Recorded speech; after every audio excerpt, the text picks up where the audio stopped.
Deja vu, we're back, Nate. More updates on your car. You've got new brake lines in there today, the stainless steel ECS lines. Nice upgrade over the regular ones. Rear ones were all cracked up, front ones were dry and starting to crack. But those are in and done. I got the selector rod shaft seal today. That's pressed in and complete. That allowed me to reinstall the shifter carrier, cleaned up the selector rod. It looks new. Try to get a better look in there. Obviously the rod joint, new clips, flex disc is all torqued. Looking pretty. So we're about ready for a drive shaft.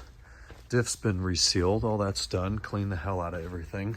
Torque specs do not exist for this. And I know right now, Command T, you are looking to find them, and you probably will, so let me know. But we followed the E39 specs. They're 13 M8 by 1.25 threads.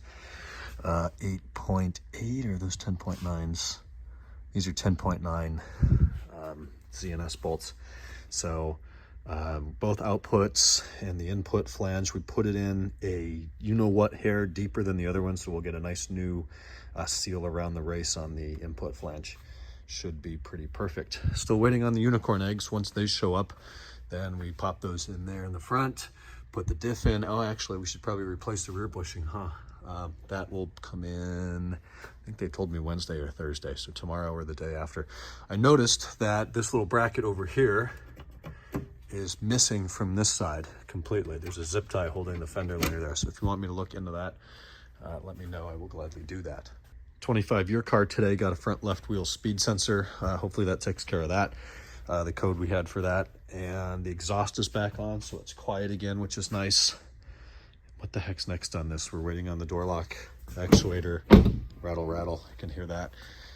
And the shift knob came in today. We got to wait for the boot. That has to come from Germany, annoyingly.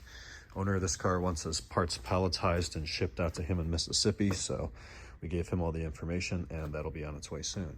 Shop's a little light tonight. We're missing a car. We're missing an 06 Silverstone M5. That's right, Canadian Cars picked up. He flew down this morning from Seattle, had lunch somewhere in La Jolla, I think, came up here, spent about an hour talking to him, getting to know him a little bit, little shop tour, little demo on the car, and then he's on his way up to Irvine in Orange County tonight. I'm just going to enjoy driving the car for a couple hundred miles today, and tomorrow he's going to drop it off late Thursday, fly back to Seattle. We'll have the car shipped up early next week or late this week, and it'll be done, and it's paid for, which is fantastic. It's a nice evening. I wish I hadn't pulled my car out yet. I would start a little bit of cleanup, but I've got a few more quotes and estimates and such to do in here that I'm going to take care of now. And Kenan and Larissa got me a globe, so I've added that to my desk.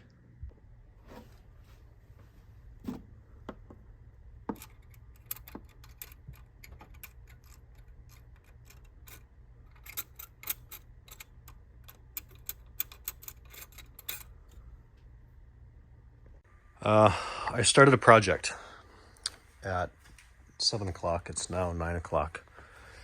This is the 2002 M5 carbon black with a Le Mans blue interior. Came in because there's some loose pieces floating around the VANOS. And I did a little bit of research, talked to a few smart people, and we're going deep. So it's the oiling pump on the intake cam on bank 2. And I'm following the Bison system to replace all the VANOS seals, which tells you how to do the teardown. So intake box is out, cabin boxes and snorkels out, upper plenum, velocity stacks, lower plenum, bank 1 and bank 2 valve covers, engine fan, fan shroud, expansion tank, VANOS solenoid cover, VANOS solenoids. I'm kind of focusing on bank 1, that's why bank 2 is not apart yet. Radiator hoses, engines at TDC, and then I'm stuck on the step now, and I'm giving up because my back hurts. It's the end of the day. I want to start with a fresh head later. But you need to put a 27 right there on the intake cam and rotate that to the full retarded position. And it's rotating the whole engine. The instructions don't say to put a pin when you line up the hole in the harmonic balancer and the timing cover for TDC. They don't say to lock it, but I think I'm going to have to. Maybe this thing got hot and the helical gears seized in there. I can just see a little bit of position. You won't see it without a light on. Definitely some solid progress. Some of this was already done. Like there weren't bolts holding the plenum in, so that part was easy. Jeez, What a freaking project. I've never seen one of those fail. I don't know the operating conditions when it did fail.